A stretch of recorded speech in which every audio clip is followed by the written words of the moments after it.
myself Nitish Kumar. Today I will start the first chapter of physics for class 10. तो class 10 में सबसे पहले chapter जो है वो मेरा लाइट है, और लाइट को दो चैप्टर में बांटा गया है, रिफ्लेक्शन ऑफ लाइट और रिफ्रैक्शन ऑफ लाइट में. सबसे पहले हम लोग पढ़ने जाएंगे रिफ्लेक्शन ऑफ लाइट के बारे में. अगर आप इस चंद का बुक आपके पास होगा तो उसमें दिया होगा पहला चैप्टर जो है उसमें इलेक्ट्रिसिटी है, लेकिन आप जब एनसीईआरटी में देखेंगे तो वहाँ पे लाइट है. लाइट जो है वो मेरा दो चैप्टर में बांटा होगा, रिफ्लेक्शन ऑफ लाइट और रिफ्रैक्शन ऑफ लाइट में.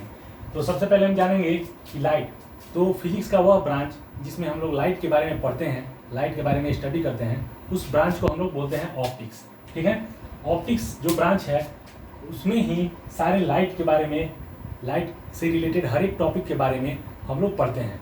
तो यानी कि लाइट के बारे में जहाँ हम पढ़ेंगे उसको हम लोग बोलते हैं ऑप्टिक्स.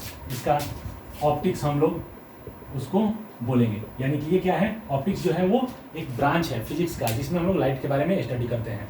तो सबसे पहले हम चलते हैं कि मेरा लाइट क्या है. ठीक है, लाइट किसको बोलते हैं. तो लाइट जो है ये फॉर्म ऑफ एनर्जी ही है. ठीक है, ये फॉर्म ऑफ एनर्जी है, यानी एनर्जी का एक रूप. ठीक है, लाइट जो है वो फॉर्म ऑफ एनर्जी है जो कि विजिबिलिटी सेंसेशन प्रोड्यूस करता है हमारी आंखों पे. यानी कि आपकी आंखों को ये देखने के लिए रोशनी प्रदान करता है, यानी सेंसेशन देता है, जिसके कारण आपका आंख जो है किसी भी ऑब्जेक्ट को देख पाता है.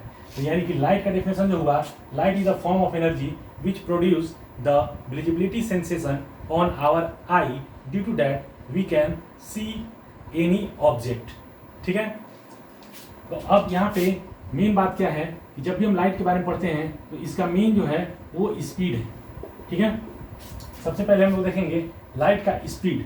लाइट का जो स्पीड है वो आप सब जानते भी होंगे, पहले आप पढ़े भी होंगे.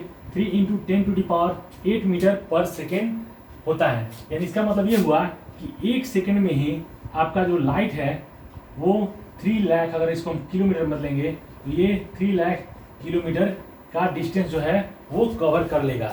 यानी लाइट से ज़्यादा दुनिया में किसी चीज़ का, किसी भी ऑब्जेक्ट का, किसी भी पार्टिकल का स्पीड नहीं होता है. अगर किसी भी पार्टिकल का या किसी भी ऑब्जेक्ट का स्पीड जो है वो 3 लाख किलोमीटर पर सेकेंड से अधिक हो जाए तो टाइम मशीन बन सकता है.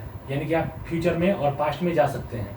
ठीक है, तो आज तक दुनिया में कोई भी ऐसा पार्टिकल नहीं पाया गया जिसका स्पीड जो है वो लाइट के स्पीड से अधिक हो. यानी कि एक सेकेंड में ही आप 3 लाख किलोमीटर चले जाते हैं. समझ रहिए कितना अधिक इसका स्पीड है. यानी दुनिया में ऐसा कोई भी पार्टिकल नहीं है जिसका स्पीड जो है वो लाइट से मेरा अधिक है.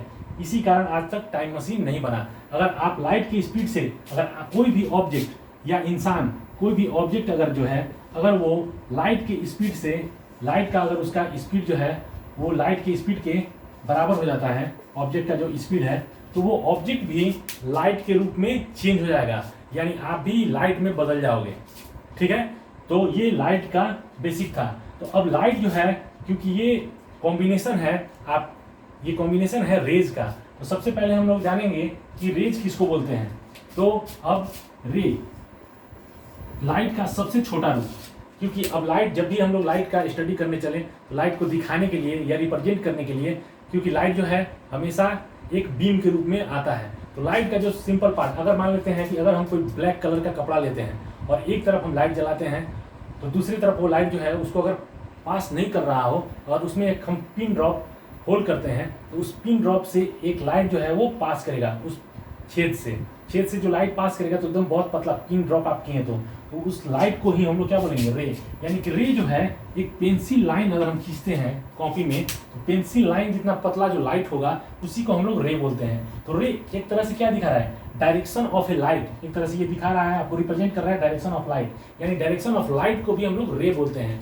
नहीं तो ये स्मॉलेस्ट पार्ट ऑफ ए क्या है, लाइट. यानी कि smallest part of A light जिसको हम लोग पेंसिल लाइन से रिप्रेजेंट करते हैं. ठीक है, इसको हम लोग रे बोलेंगे.